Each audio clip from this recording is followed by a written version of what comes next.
Assalamualaikum warahmatullahi wabarakatuh. Selamat pagi pemirsa TV dimanapun Anda berada. Kali ini kita kembali di acara Healthy Corner, dan kali ini tema yang akan kita angkat mengenai penyakit gagal ginjal dan cuci darah.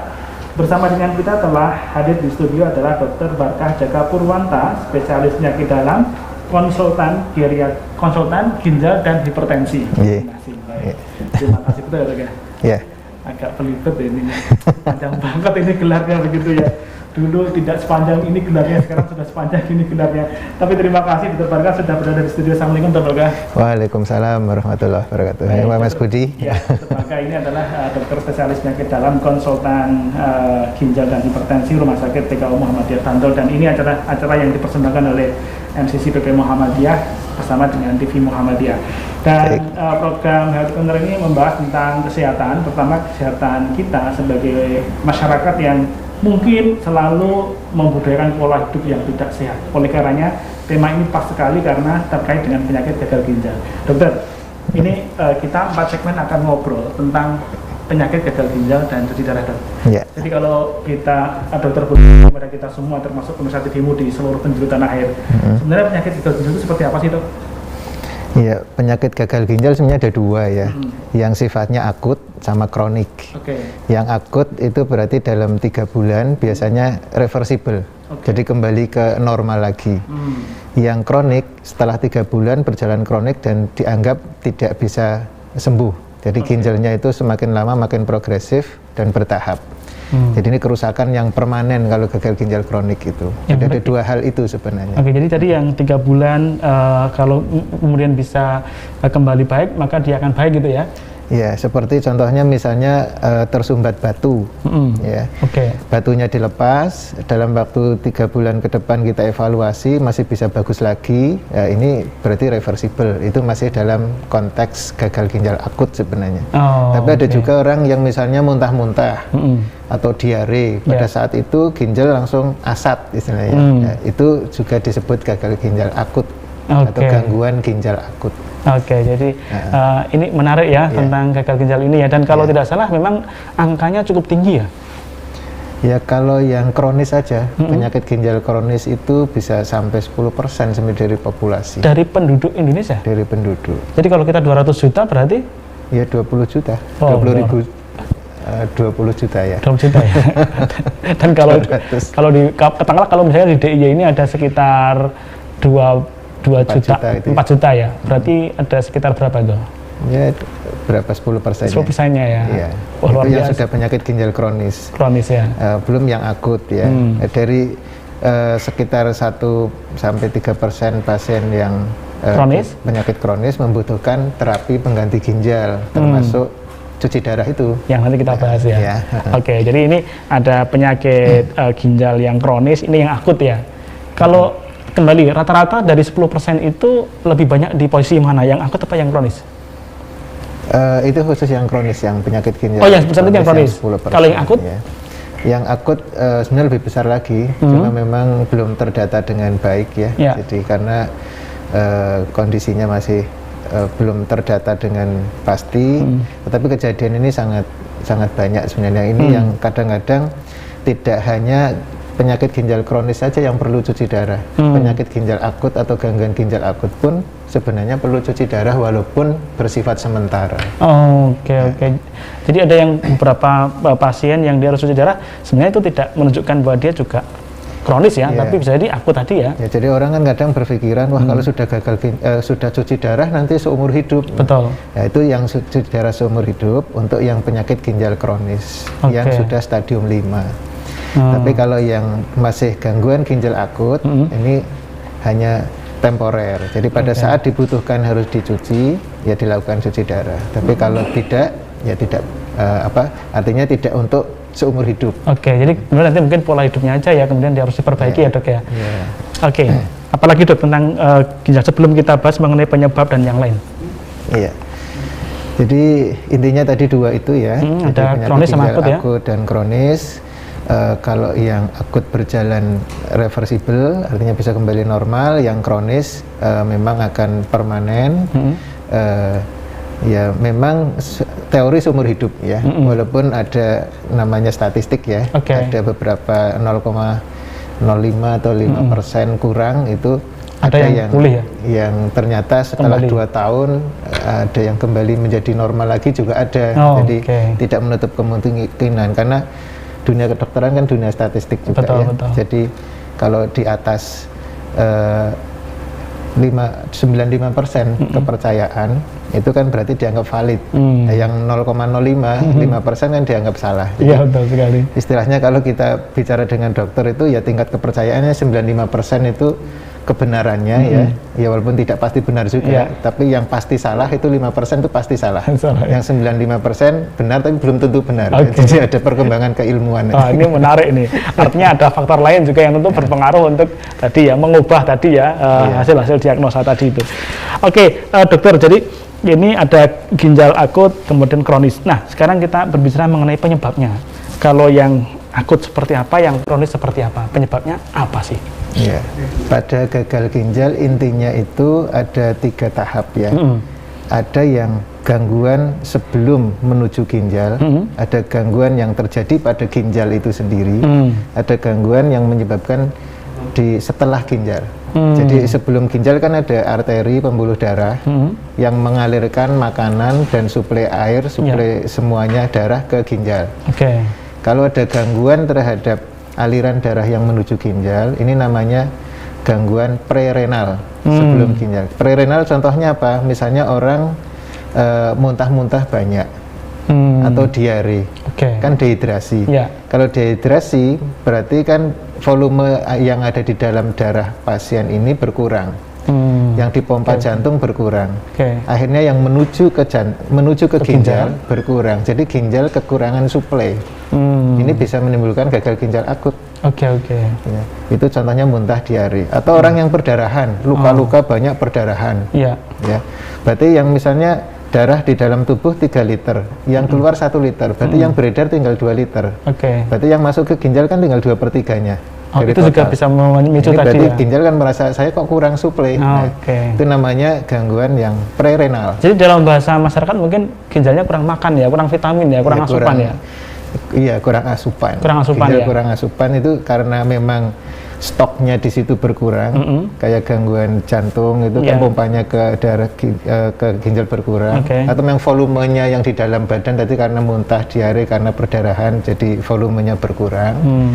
Atau karena ada sumbatan arteri yang menuju ke ginjal. Jadi yang aliran pembuluh darah menuju ginjal ada penyempitan. Sumbatannya apa dok misalnya? Ya misalnya pembuluh darahnya menyempit karena proses aterosklerosis, artinya proses pembuluh darah itu dindingnya menebal. Ya misalnya orang yang diabetes, orang yang karena darah tinggi, orang yang karena kolesterol itu kan pembuluh darahnya menebal sehingga lubang pembuluh darah yang menuju ginjal menjadi sempit. Ini berarti aliran yang ke situ berkurang. Jadi ini ya orang-orang yang dengan diabetes, orang-orang dengan hipertensi itu men-trigger tadi ya, penyempitan tadi ya. Salah satunya itu yang di prerenal ya, yang sebelum menuju ke ginjal.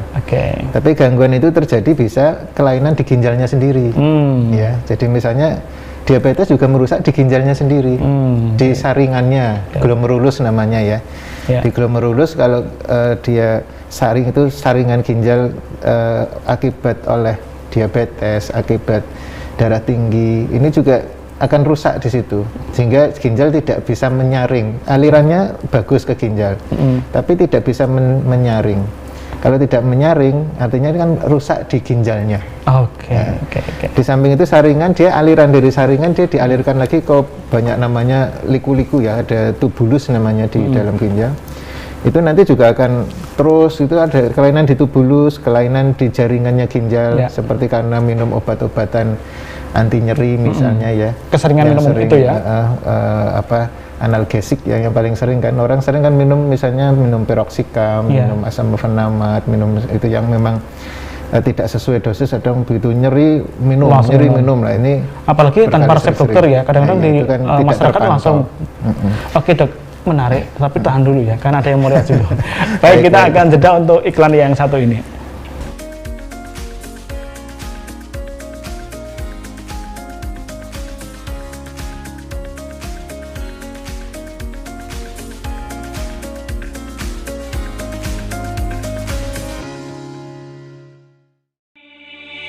Coffee Talk, diskusi seru yang membahas berbagai kajian seputar COVID-19 dari berbagai sisi.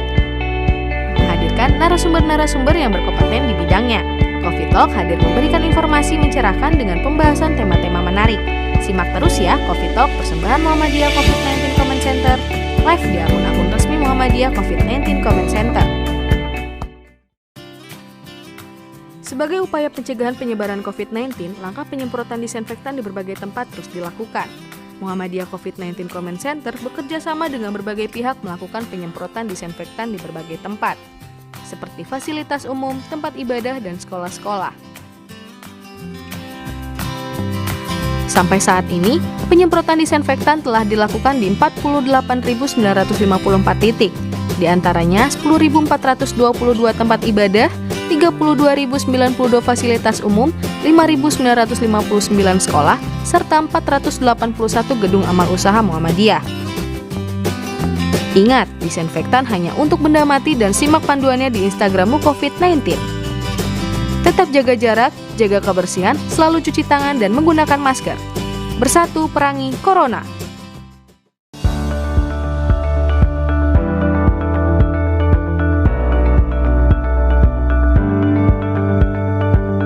Muhammadiyah COVID-19 Comment Center memberikan informasi terupdate mengenai penanganan COVID-19.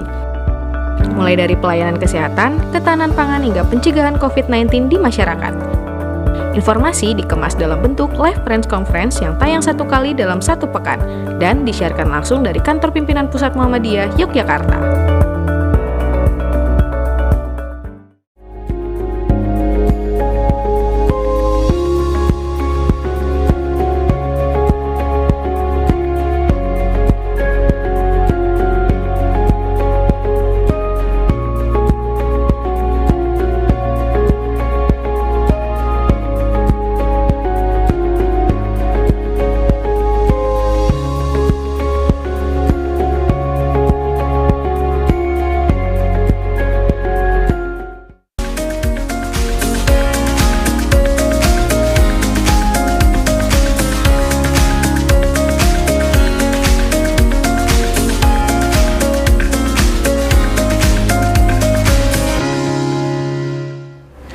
Baik, kita lanjutkan diskusi kita dengan Dr. Barka, spesialis penyakit dalam, konsultan ginjal dan hipertensi, dokter spesialis Rumah Sakit PKU Bantul tentang penyakit gagal ginjal dan juga cuci darah. Baik dok, tadi kita di segmen 1 sudah membahas mengenai penyebab di pre-nya ya dok ya, pre-ginjalnya ya. Di saluran tadi sudah kita bahas. Nah sekarang kalau di ginjalnya dok? Ya, di ginjal tadi ada satu sudah saya terangkan sedikit tentang di saringannya ginjal, namanya glomerulus. Itu juga bisa karena darah tinggi, bisa karena diabetes tuh, yang memang 2 hal ini yang paling banyak ya nanti ya. Jadi babonnya penyakit itu hipertensi dan diabetes ya. Di samping yang lain-lain ada infeksi saluran kemih, ada karena lupus ya, penyakit lupus, atau karena obat-obatan tadi atau jamu-jamu yang belum ini jelas. Kebiasaan tadi ya, kebiasaan menggunakan obat dan jamu-jamu yang tidak dengan dosis tadi itu ya. Mungkin bisa direview lagi dok mengenai tadi penggunaan obat-obat yang tidak dengan resep dokter atau berlebihan mengkonsumsinya tadi, biar masyarakat juga tahu. Karena itu saya kira di masyarakat sering itu pusing sedikit kemudian sudah pakai obat itu dengan dosis yang mungkin sangat tinggi sekali. Ya sebenarnya di sana sudah ada, kalau beli obat itu ada aturannya ya, mana dosis maksimal yang boleh atau diminum saat apa. Itu sebenarnya kalau mau minum obat harus ditaati itu sebenarnya. Ada dosis maksimal dan sebagainya. Jangan kalau obat yang simptomatik yang hanya untuk mengatasi gejala, kan nyeri dikasih anti nyeri, sumbernya nggak tahu diapakan gitu ya. Panas dikasih turun panas, kan sumbernya apa nggak tahu, pokoknya panas diturunkan. Ini yang seperti ini yang harus hati-hati. Jadi kalau bisa diperpanjang atau diperjarang akan lebih baik. Yang kedua kayak jamu-jamu itu sebenarnya kalau mengikuti apa yang aturan sudah ada di POM ya, aturan minumnya oleh pabrikan, sebenarnya aman. Tapi yang sering kan kita minum merasa enak tambah lagi, merasa enak tambah lagi. Yang disalahkan nanti yang membuat jamu. Biasanya kan gitu ya. Padahal jamu mereka sudah memberi peringatan di situ, minumnya sekian sehari. Kalau mengikuti aturan itu insya Allah aman.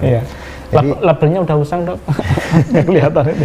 Jadi kadang-kadang kita menyalahkan pabrik jamunya kan, itu kan nggak fair. Padahal kita yang salah sendiri cara memakainya. Kemudian penyakit-penyakit lain tadi ya, seperti lupus dan sebagainya, itu mengganggu di saringannya juga, di nefron, di glomerulus atau di saringan ginjal. Yang lain masih banyak lagi yang mengganggu di tubulusnya dan sebagainya, atau di parensim atau jaringan dari ginjalnya. Termasuk kalau misalnya minum-minum yang minum instan yang kan sering tuh ya, kalau bahan pengawet gitu ya. Bahan pengawet itu yang kita, mohon maaf ya, tidak menyebut merek, tapi yang kadang botol-botol gitu yang diminum, bukan alkohol tadi. Sebenarnya kalau itu sudah ada izin POM, mereka sudah tahu mana yang berbahaya, mana yang tidak. Jadi kalau sudah ada izin POM, sebenarnya beredar aman kan, izin edar aman. Tinggal yang jadi masalah adalah dosis yang dipakai masyarakat. Masalahnya di situ. Jadi tidak menyalahkan, oh jamu itu ini, obat itu enggak. Yang salah bukan jamunya, bukan obatnya, tapi kita makainya benar atau tidak gitu. Itu yang penting itu. Kemudian dan termasuk mungkin alkohol ya dok ya? Ya kalau alkohol memang miras, banyak hal ya, itu sudah jelas merusak ya, karena saya kira ini penting dok, karena memang kalau kemudian ini masyarakat tahu bahwa miras itu juga sangat berpotensial tinggi untuk menyebabkan gagal ginjal, itu kan penting bagi masyarakat. Ya sebenarnya itu kalau yang seperti itu udah jelas lah ya. Sebenarnya nggak perlu dibahas, itu orang sudah tahu, cuma menghindarinya yang sulit. Kalau yang itu mekanismenya segala macam sudah sejak merokok, kemudian minuman keras, itu sudah jelas merusaknya. Itu sudah jelas ya. Dosis, jadi pemirsa sekalian ya, kalau barang-barang alkohol, minuman keras, narkotika itu udah pasti menyebabkan. Nggak usah ditanya lagi prosesnya, itu udah pasti jelas, jadi nggak usah, udah pasti penelitiannya. Karena itu juga nggak lewat BP POM itu ya. Oke, jadi ini ginjalnya. Lalu prerenal ginjal sama yang posnya. Posrenal artinya aliran ginjal menuju ke saluran kemih, ke kandung kemih, itu kan perlu saluran namanya ureter. Kalau ureternya tersumbat oleh batu, yang paling sering batu ya, itu kan terus jadi aliran dari ginjal ke kandung kemih tidak lancar, tersumbat jadi menggembung, ginjalnya menggembung juga akhirnya. Ini kalau tersumbat lebih dari 2 minggu, bahkan lebih dari 3 bulan, nah ginjalnya ini kalau sumbatannya diambil, ginjalnya sudah terlanjur irreversible, nggak bisa kembali normal. Jadi kalau ada sumbatan ini segera diambil, begitu ketahuan segera diambil, dievaluasi apakah ginjal masih bisa membaik atau tidak. Jadi ini yang postrenal. Jadi postrenal termasuk itu ya, batu, kemudian infeksi saluran kemih itu kan membuat saluran kadang-kadang ada infeksi jadi lengket, lengket kan jadi nyumbat. Yang lain batu di kandung kemih, kemudian penyakit prostat pada orang dewasa, laki-laki ya, pada wanita biasanya ada tumor yang di rahim dan sebagainya, mengganggu, menyumbat-nyumbat aliran ya, atau infeksi di saluran kencing bagian bawah. Jadi alat kelaminnya sendiri di situ ada batunya, ada infeksinya, sering juga menimbulkan sumbatan. Nah ini lagi-lagi mengenai batu ya, ini kan menarik ya, kalau batu itu kan ada yang ukurannya tentu dok. Jadi kadang kalau kita periksa di ronsen ya, di radiologi itu kan kemudian diidentifikasi, ini ada kristalnya. Nah, apakah batu yang dimaksud Dr. Barga itu adalah kristal-kristal ini yang membesar, atau memang kristal yang kecil-kecil itu berpotensi demikian dok? Ya, kristal itu dalam waktu lama dan dalam volume yang besar lama-lama menggumpal jadi batu kan. Jadi kristal itu kan endapan-endapan. Kalau dia masih bentuk kristal masih bisa keluar, asal diberi minum cukup keluar kan. Bisa ikut ngalir lah. Jadi Kelly ya istilahnya ya. Tapi kalau sudah mengeras, membatu, kalau di saluran dari ginjal ke kandung kemih tadi namanya ureter, dia penelitian rata-rata kalau di bawah 0,5 cm ukurannya masih bisa keluar. Dengan obat diperlebar, kemudian diminum, didorong minuman yang banyak, itu masih bisa kedorong dan keluar. Tapi kalau yang sudah lama, batunya lengket di situ, ya dilebarkan di mana terus nggak bisa keluar. Ini harus dikeluarkan paksa istilahnya dengan dokter ya.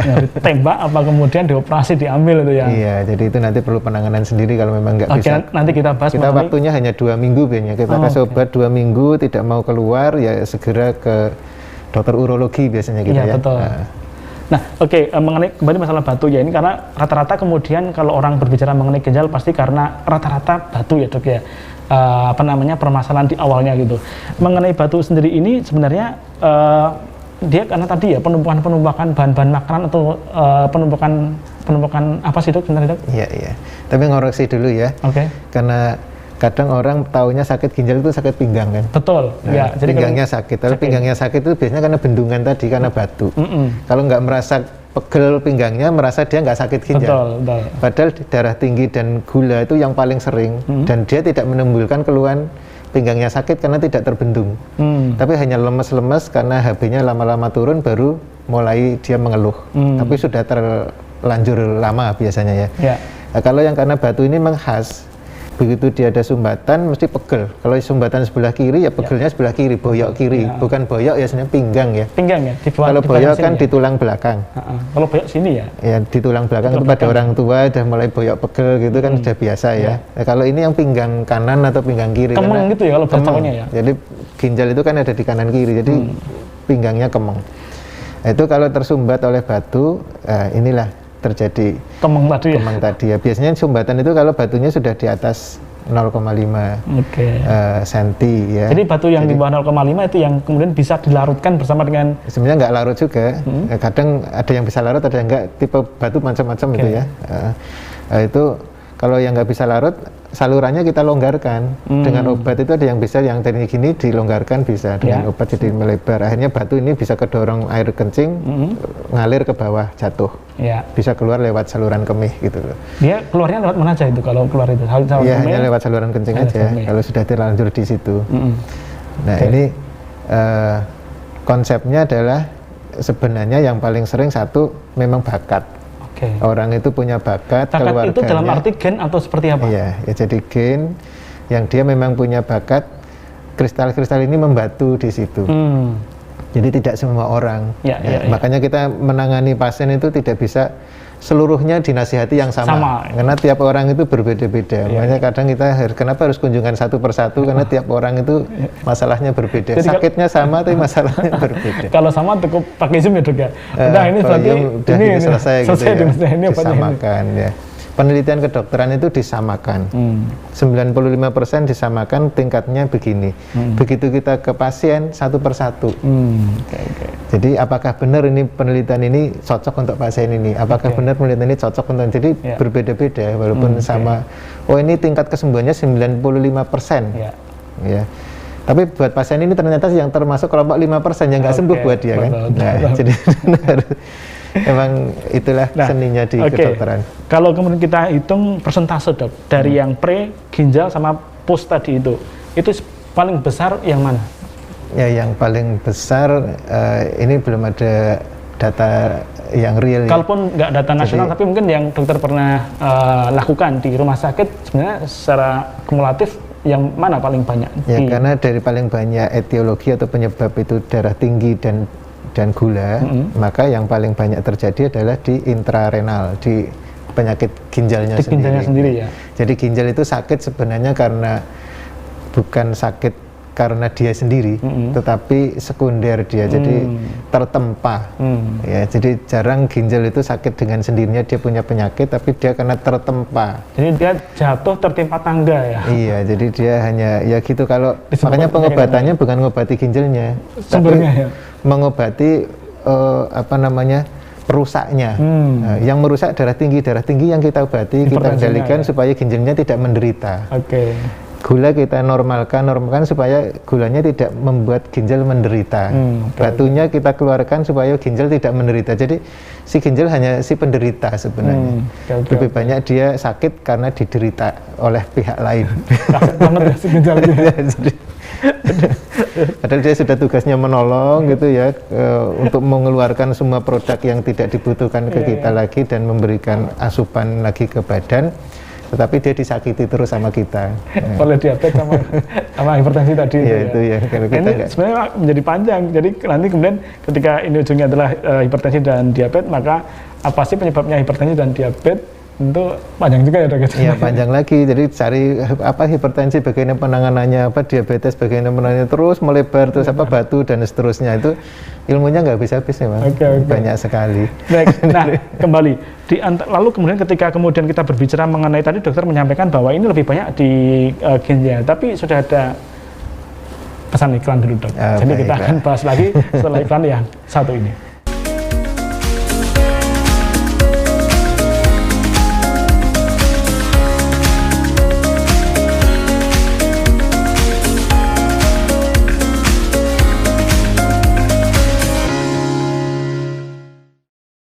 Suara Muhammadiyah sebagai amal usaha resmi Muhammadiyah hadir untuk menjadi bagian jamaah Muhammadiyah dalam memfasilitasi kebutuhan perjalanan dan pendampingan ibadah umroh Jamaah Muhammadiyah. SM Tour and Travel hadir dengan 2 program utama, program umroh dan haji khusus, program perjalanan untuk domestik dan internasional. Mari bergabung bersama SM Tour and Travel untuk menikmati ibadah umroh Anda lebih khusyuk dan nyaman.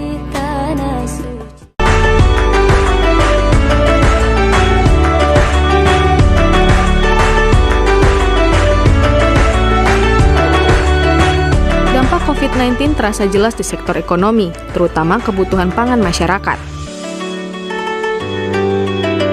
Muhammadiyah COVID-19 Comment Center dari pusat, wilayah, daerah, cabang hingga ranting telah membagikan paket sembako kepada masyarakat terdampak COVID-19.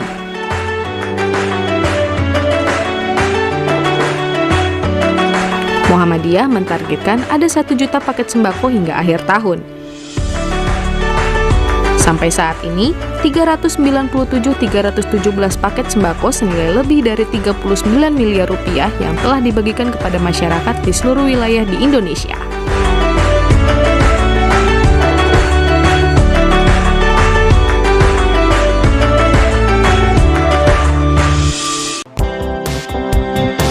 Muhammadiyah COVID-19 Comment Center telah membagikan ribuan masker kepada masyarakat di berbagai wilayah di Indonesia sebagai salah satu upaya untuk mencegah penyebaran COVID-19 di masyarakat.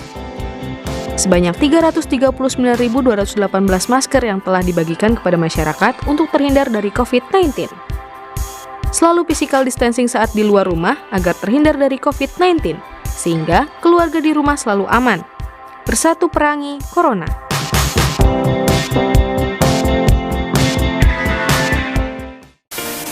Televisi Anda bermasalah atau kurang jernih? Sudah saatnya Anda mengganti antena UHF Anda dengan dekoder Cavision Cartens. Selain harga terjangkau dan tayangan yang jernih, Anda dapat menyaksikan puluhan channel nasional dan internasional gratis selamanya. Anda juga dapat menyaksikan tayangan olahraga dunia. Tunggu apa lagi? Ganti sekarang juga. Cavision on terus.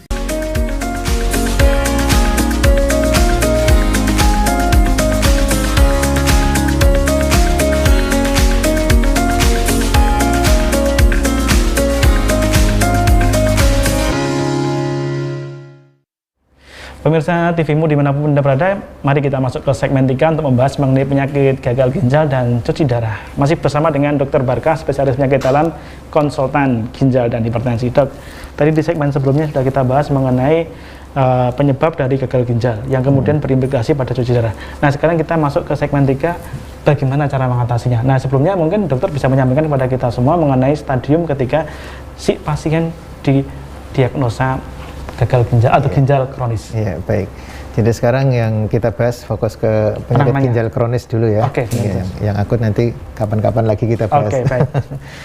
Jadi kalau sudah masuk penyakit ginjal kronis, diagnosisnya kan kalau sudah ada gangguan fungsi, artinya dari kreatinin kita cek itu sudah kurang dari angka filtrasinya atau penyaringannya sudah kurang dari 60%, itu berarti sudah ada penyakit ginjal kronis kalau dia bertahan lebih dari 3 bulan. Atau kalau di USG atau dengan CT scan dan sebagainya sudah ada gangguan struktur dari ginjal. Nah, walaupun fungsinya normal, tapi ada gangguan struktur, dia sudah masuk dalam penyakit ginjal kronis. Oke, kembali dok. Jadi, nah, si pasien akan mengetahui bahwa yang bersangkutan itu mengidap ginjal kronis itu melalui serangkaian penunjang medis seperti apa, dok? Ya, jadi kalau sudah kontrol rutin itu kita tahu ya. Misalnya kreatinin udah 2,5. Waktu pertama dulu periksa masih normal, darah tinggi, gula, kreatinin masih 0,5 misalnya. Bulan kemarin masih 0,7. Bulan ini 2,5 misalnya.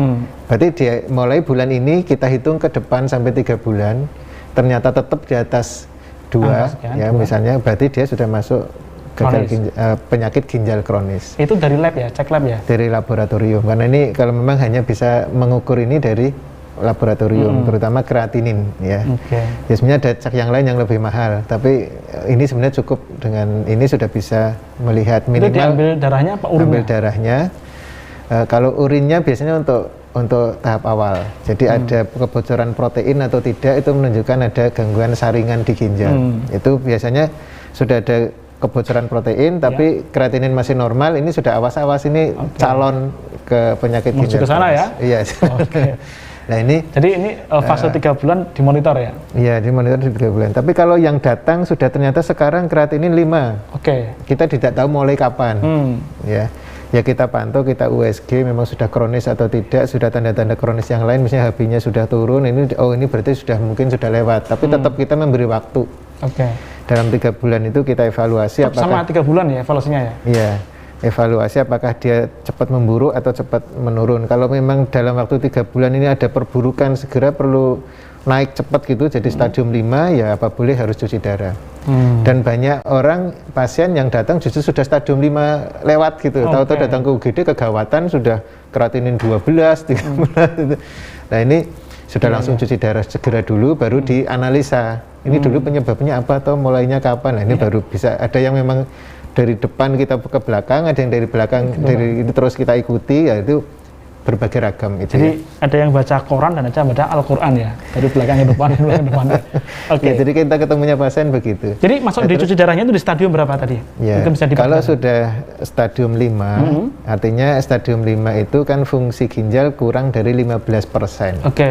Itu sudah indikasi untuk dilakukan terapi pengganti ginjal.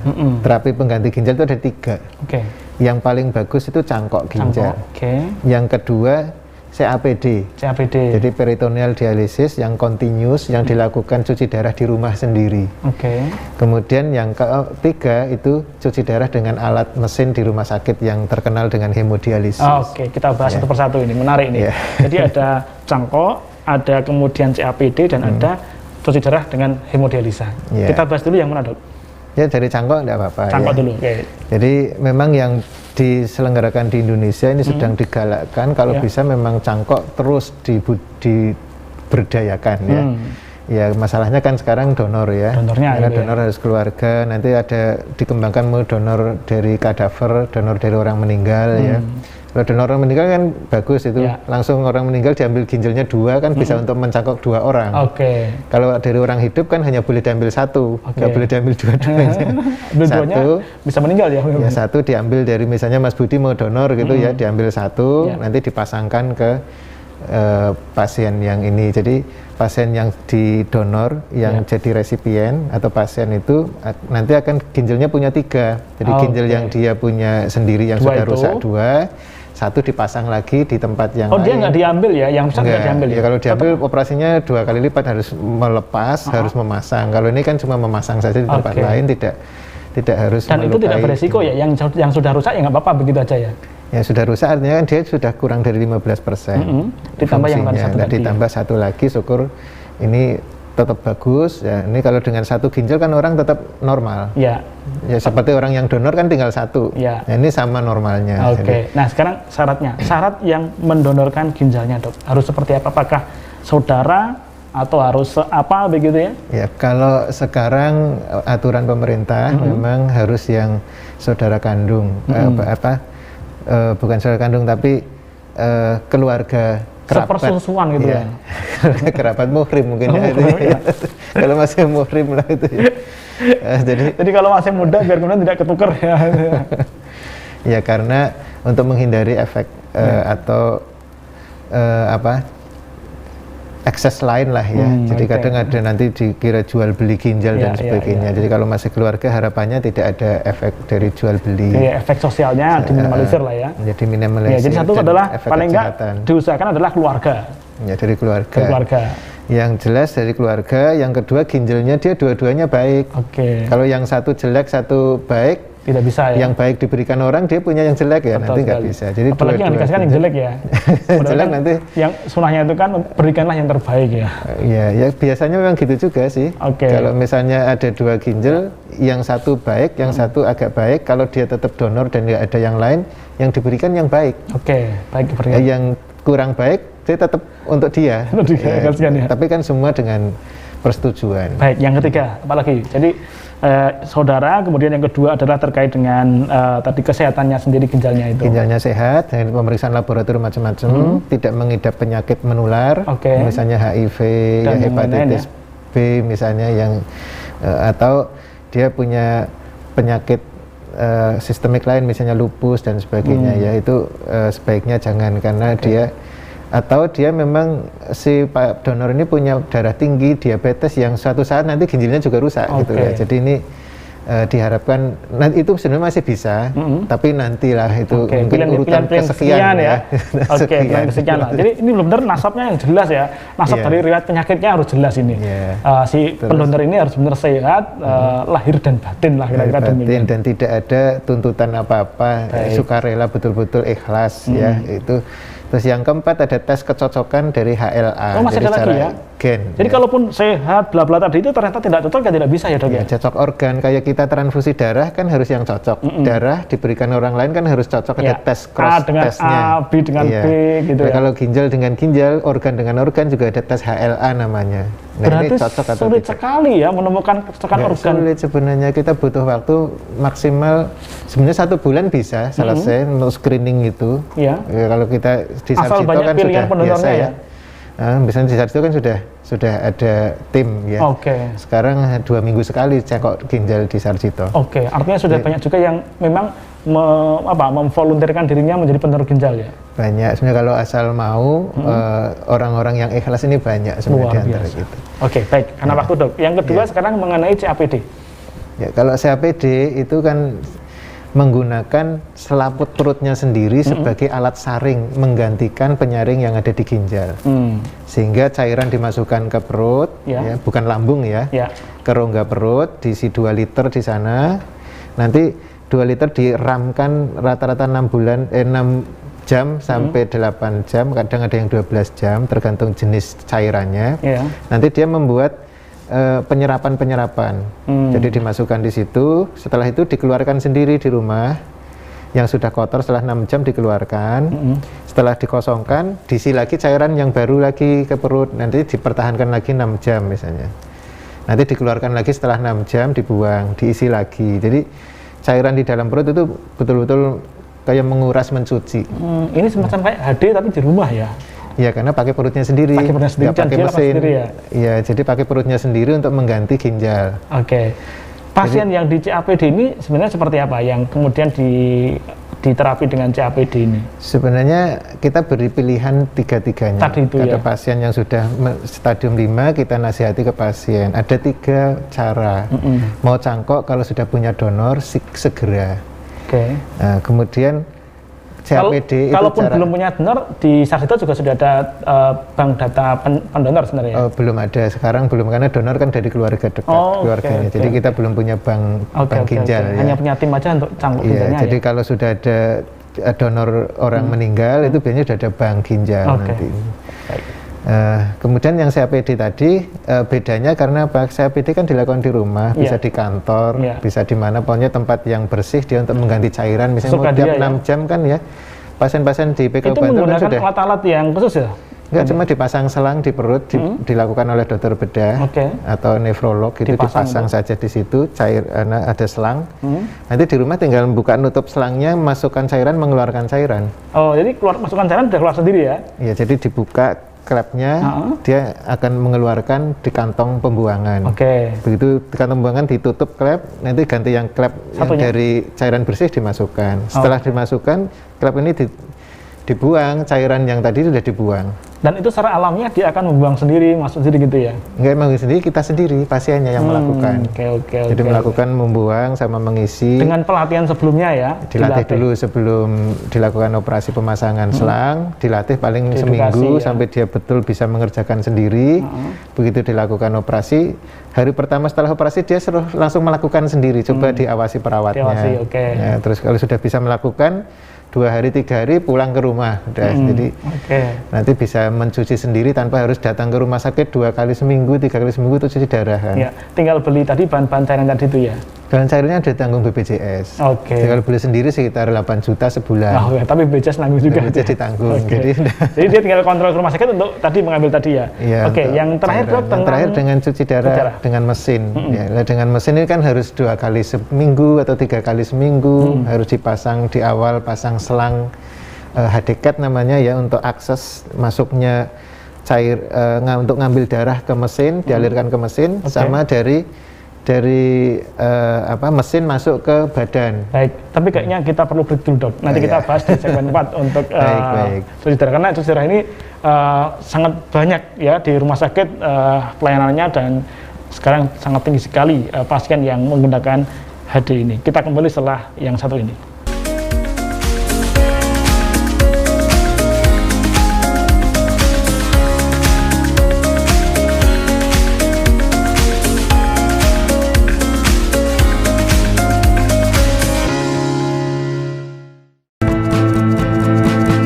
Rumah sakit menjadi garda terdepan dalam penanggulangan COVID-19 dan dapat juga menjadi benteng terakhir.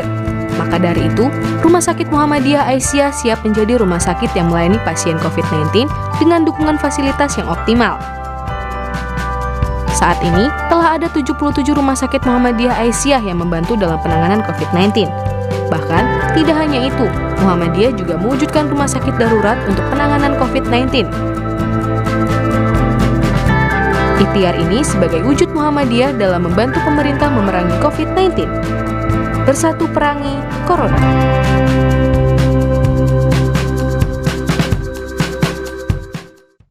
Batik nasional Muhammadiyah sudah menjadi kebanggaan bagi setiap warga Muhammadiyah. Bahkan, pimpinan pusat Muhammadiyah secara resmi menggunakan batik nasional untuk pertemuan nasional maupun internasional. 2 kader Muhammadiyah, Iqbal dan Sarah, peraih medali emas di kejuaraan pencaksilat Asian Games, menjadi bagian ikon brand ambasador batik nasional Muhammadiyah. Kami bangga berbatik nasional Muhammadiyah. Untuk pemesanan lebih lanjut, hubungi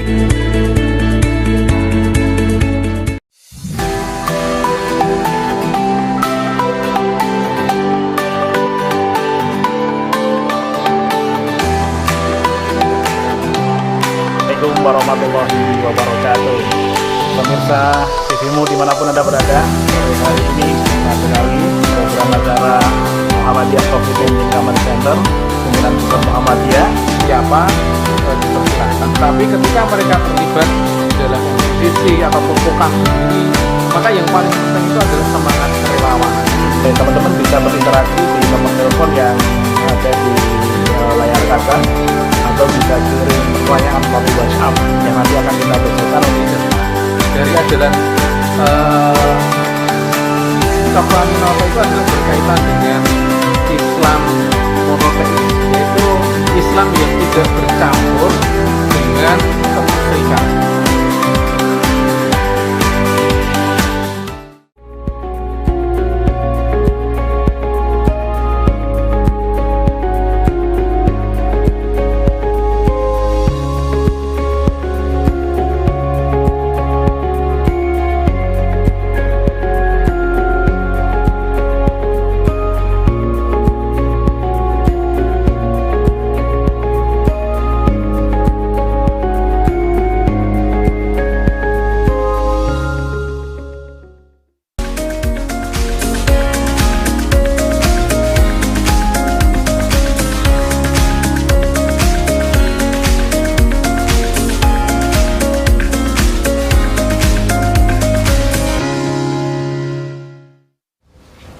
Baik, kita tiba di segmen terakhir Healthy Corner di pagi hari ini, masih bersama dengan Dr. Barkah. Dr. Barkah, tadi sempat terpotong mengenai penanganan pasien dengan cuci darah. Jadi seperti apa, Dok, kembali dari sambung, Dok?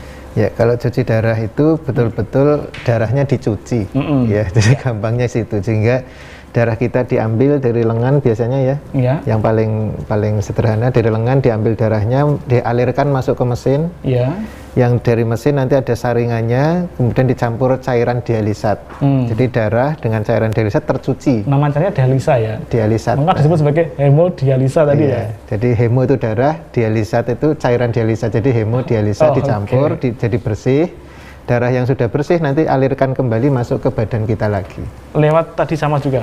Sama, misalnya dari kanan ke kiri, atau dari, ya kalau avesan itu yang sudah pasang avesan artinya diambil dari vena dan arteri disambung, sehingga dari arteri masuk ngalir ke vena, kita nyoblosnya di venanya itu karena alirannya deres. Nah, ini dialirkan ke mesin, kemudian yang dari mesin dimasukkan lagi ke vena di atasnya di sini. Jadi dia akan, yang bersih masuk ke badan, yang kotor masuk ke mesin, terus berlangsung 4-5 jam sekali. Proses untuk melakukan dialisa tadi berapa menit itu? Mencucinya 4-5 jam. 4-5 jam. Sekali pertemuan itu, sekali pertemuannya, itu 4-5 jam. Tapi prosesnya mengalir terus, jadi dia diambil, masuk ya? Iya, jadi terus punya darah yang ada di tempat kita selama itu tercuci terus, ngalir gitu terus, balik, ngalir, balik. Jadi mungkin yang sekarang kotor banget, yang pertama masuk sudah masih agak kotor, nanti masuk ke badan lagi udah agak encer lagi, terus masuk lagi ke mesin terus, sampai kan harapannya nanti pulang sudah bersih. Iya. Ya, itu. Oke, nah menarik nih dok, kenapa kemudian darah itu kotor dok? Ya darah kotor itu karena harusnya sisa-sisa yang untuk makan kita, metabolisme itu kan dibuang oleh ginjal. Lah ginjal saringannya rusak tadi, jadi ginjalnya nggak berfungsi, ataupun berfungsi kurang dari 15%. Sampahnya 100, yang keluar cuma 85. Yang keluar cuma 15. Yang 85 sampahnya ngumpul di darah kita. Darah kita ngumpul sampah, lah sampahnya dibuang dibantu mesin. Jadi sampah tadi dibersihkan di mesin tadi ya? Di mesin tadi, jadi bukan cuci darah itu menyembuhkan ginjal, itu bukan. Terus setelah cuci darah ginjalnya disembuh itu bukan. Tapi karena ginjalnya sedang rusak, diganti sama mesin gitu loh. Ya, benar ya, karena banyak anggapan masyarakat bahwa dengan mencuci darahnya, maka kemudian sudah kembali pulih seperti biasa. Ternyata mencuci darah itu ya hanya membersihkan tadi ya? Ya, makanya itu kan terapi pengganti ginjal. Ginjalnya lagi tidak berfungsi, diganti oleh mesin. Ya, sehingga yang biasanya membersihkan darah kita itu ginjal, ya, yang kita itu keluarnya lewat pipis. Itu pipis kan tempat-tempat sampah yang hasil kita makan, hasilnya itu sisa sampahnya dibuang situ semua. Nah itu selama ini nggak bisa dibuang, ya, akhirnya numpuklah di darah, makanya darah itu dicuci ke alat. Ya, supaya badan kita tetap sehat. Kalau cuci darahnya, CAPD-nya, cangkoknya berhasil baik, ya orang seperti orang tidak sakit. Jadi orang yang sudah cuci darah kok merasa masih tetap kerja baik biasa, ya itu harapannya. Karena berarti mesinnya betul-betul bisa mengganti ginjal yang rusak menjadi seperti orang normal lagi. Baik, menarik ini. Jadi jangan sampai merasa sudah cuci darah saya masih loyo, itu berarti belum bagus. Kalau sudah cuci darah kok tetap bisa ke kantor, masih tetap bisa kerja baik, masih bisa mencangkul di sawah. Itu berarti bagus cuci darahnya gitu. Oke. Sip. Baik, dok. Nah, dokter, agak kelewatan dengan tanda-tanda orang yang mengalami gagal ginjal. Ya, tanda kalau sudah gagal kan satu kreatinin naik. Kalau kreatinin naik itu artinya memang fungsi ginjalnya sudah sangat menurun tadi. Kemudian uriumnya juga naik. Urium itu kan produk dari kita makan protein terutama ya. Nah, protein sampahnya nggak bisa keluar lewat ginjal, numpuk di darah. Nah, di darah jadi urium itu yang numpuk di situ. Kalau terutama urium ini dia akan merusak badan kita. Sampah itu merusak badan. Termasuk darah kita menjadi gampang pecah. Sehingga terjadi anemi, HB-nya turun. Nah, HB-nya turun ini di samping karena dirusak oleh urium, ginjal sendiri yang rusak, dia ginjal kan menghasilkan eritropoietin yang dia akan menggabungkan antara zat besi dengan eritropoietin jadi HB. Nah, ginjalnya sendiri sudah tidak produksi eritropoietinnya jadi menurun. Akhirnya yang paling sering terjadi awal adalah anemia. Jadi dia lemes, HB-nya turun, akhirnya rendah. Ini gejala yang awal kalau sudah gagal ginjal, yang kelihatan pertama kali itu lemes, pucet. Jadi fisiknya adalah dia lemas, kemudian pucet ya? Pucet, dicek HB-nya rendah, nah, kemudian dia sudah mulai, yang kalau sudah mulai gagal biasanya bau nafasnya udah bau air kencing. Bau nafasnya gini udah jelas. Jadi kalau kita, coba aku cium dong bau nafasmu, kok bau kencing sih? Ya udah kita ginjal. Kalau sekarang susah pada pakai masker. Sudah nggak bisa. Satu itu. Yang berikutnya gejala yang lain, walaupun kita sudah teredukasi masyarakat ya, tapi rata-rata pasien jatuh pertama kali itu lewat UGD. Jadi dengan kondisi sudah sesak napas hebat, sudah mual-mual muntah, kadang nggak sadar. Kalau uriumnya tinggi sampai ganggu otak itu nggak sadar. Dikira stroke gitu ya. Nah, terus HB-nya rendah tinggal 4, lemes banget. Kok masih ada ya? Orang yang nyimpen di rumah nggak diperiksa-periksa sejak awal, tahu-tahu datang gede sudah kondisi begitu gitu loh. Padahal seharusnya dia udah ada tanda lemes tadi ya, lemes, kemudian pucat tadi ya. Ya benar, sekarang ada BPJS ya, semua bisa ditangani sejak awal, di puskesmas diperiksa, bisa di screening. Tapi kok masih banyak juga yang lewat tiba-tiba UGD dengan kondisi yang harus sekarang cuci darah sito. Datang malam-malam jam 2 harus segera cuci, kalau enggak tahu sampai besok pagi bisa. Karena kalau kalium tinggi itu jantung langsung kram, ya nggak bisa berdenyut. Nah, ini artinya men-trigger juga jantung ya? Jantung, karena kalium harusnya bisa keluar, nggak bisa keluar oleh ginjal, karena ginjalnya nggak bisa mengeluarkan. Jantungnya berhenti. Kaliumnya tinggi, kram di otot jantung, itu yang paling bahaya. Nah dok, sekarang ini kita di sesi akhir dok. Lalu bagaimana mencegah agar kita tidak terpapar penyakit gagal ginjal? Ya, satu yang paling mudah, kita cek urin. Cek pipisnya sendiri mandiri. Rutin. Jadi, ya itu ya? Bukan dicek sendiri tiap pipis. Gitu. Itu ada di Google, dilihat aja itu urin yang sehat atau dehidrasi atau warnanya gitu itu lihat aja di situ, lihat urin saya segini. Kalau urin agak pekat, agak kuning, segera habis pipis minum air putih. Jadi jangan sampai pekat lagi. Itu di tahap awal untuk screening kita sendiri. Artinya tindakan pertama adalah memperbanyak minum air putih ya? Ya mencukupi. Karena kebutuhan air kita kan 1 cc sampai 1,5 cc per kilogram berat badan per jam.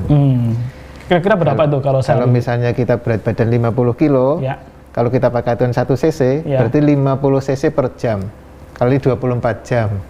Nah, itu kebutuhan kita sehari kalau tidak banyak keringat. Kalau mencangkul, kalau olahraga ya tambahi. Tentu beda-beda ya. Apalagi yang kalau di kantor duduk manis gitu ya, saya kira beda juga itu ya. Ya itu duduk manis di kantor, di AC gitu ya. Pakai acuan antara 1 sampai 1,5 cc per kilogram per jam. Itu acuan untuk memenuhi itu. Bisa nggak kita standarkan? Silakan berdua Anda. Yang kedua, penyakit-penyakit yang tadi betul-betul mengganggu ginjal diatasi. Punya diabetes, minum obat rutin supaya gulanya terkendali. Dia hipertensi, minum obat rutin supaya tensinya terkendali. Karena yang merusak ginjal itu tensinya dan gulanya. Kemudian ada batu, segera dibuang. Ada infeksi saluran kencing, segera disembuhkan, jangan ditahan-tahan. Antibiotik dan sebenarnya diperiksakan. Itu supaya ginjal tidak sampai menderita lama.